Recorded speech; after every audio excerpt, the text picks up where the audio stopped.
Hello everyone, I'm Heather Fleming, founder of Conscious Nutrition, and I'm so excited to share a version of my kitchery recipe with you. My new recipe book should be out next week, working on some of the details and the logistics. It's gonna be an ebook, but I just printed it out. Does this person look familiar? And I'm wearing the same sweater. All right, so I bounce around and I'm in a new place and I forgot some of my food at the old place, which I was like, oh darn, oh well, my friend will eat it. And then I'm chatting with my friend that I'm staying with and I said kitchery and she goes, oh, I don't know what that is. Ha ha ha ha. So I get to make that for her. So I got up this morning and we got some of the ingredients. I had some of them already. Why I love kitchery. It's an Ayurvedic dish, and the mung beans are the main ingredient, plus the spices. Mung beans are super packed with protein and help with cleansing too. So we're in the challenge week of my my main course program. So I'm gonna have a few different course options for you, but we're in the almost coming up to the last week of our 6-week course, and so I'm having them try things they've always been curious about. Maybe make a recipe like this, eat a little more vegetarian, vegan meals, try to back off on their caffeine, add more water. So it's all experimenting. I don't teach anything rigid. I'm done with that chapter of my life. I'm done being an obsessive, because what is it? Our best laid plans? Oh my goodness, there's always another one. Even like yesterday I had a couple different plans and they shifted. So I want people to be confident in their own choices. So I'm here to give you more tools and guidelines versus no more strict, blah, blah. So there was my little rebel coming out there. Okay, so these mung beans are already sprouted, which is amazing. So that's easier for us to digest and they have more vitality in them. So if you don't have mung beans that are sprouted, just soak them. For beans, it's about 12 hours or just soak them overnight. Clear off that water and then add them into your dish. So what I'm gonna do, we're gonna do a little crock pot version because my friend has a cute crock pot. You know what, I'm gonna put a little bit of oil in there. If you're doing it on the stove, I would saute the veggies for a teeny bit first and then, see if it turns on. Come on, baby. All right, there's no light. This is the joy of different kitchens. You learn as you go. All right, we'll just pretend it's working. I feel like it will. All right, so you can put a little oil in there, saute the veggies, like I said, on the stove crock pot. I'm just gonna throw it in and let it go. But the toughest thing is the water content. So I'm gonna do, it's like 1 to 3. So 1 part solid to 3 parts liquid. So I'll show you, All right, what I did was yellow squash, carrots, I'm gonna throw those in here, and those will give more liquid too, so that's a cool thing. And I want more mung beans, so I'm gonna do a whole cup of mung beans, and then I'm gonna do a half a cup of rice. If you don't do well on rice, you know what? You can omit the rice.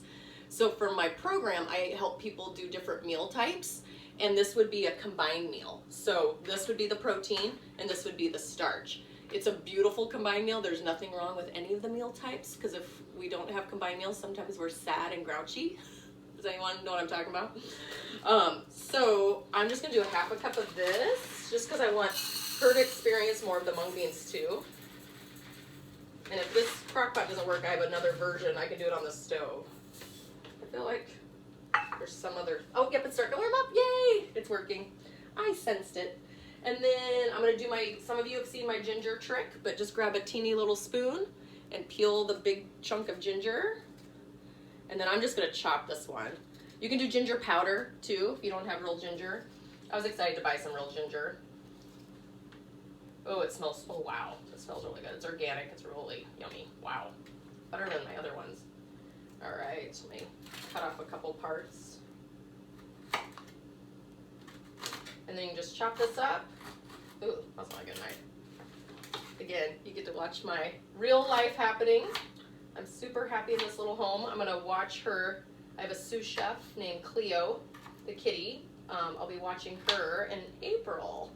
So I'm coming over for my orientation before I go to Hawaii and hopefully I come back to watch Cleo. No, I'm kidding. I can't wait to come back. I have another friend's birthday. I get to come back to San Diego. How beautiful is that? All right, so ginger and then kale, I just rinsed it, and then I just do it like this, like straight off the stem. I don't like the stem in there, so that was kind of how you do it. Here's maybe this one will be better. Like so. Oh man, I'm 0 for 2. But I keep that stem out just because it's really chewy. You can chew on it though for yourself. If you don't do well with kale, you can do spinach or Swiss chard, which is great. There we go. Keep the stem. And now my liquid. Oh, no, I lied. Seasoning. So I'm going to do cumin.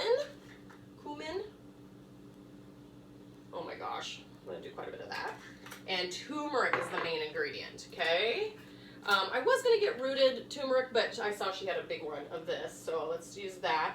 You could do coriander, and then a couple things on my recipe book are fenugreek seeds, black mustard seeds. My body doesn't like black mustard seeds, so I hold on that since I'm the one making it.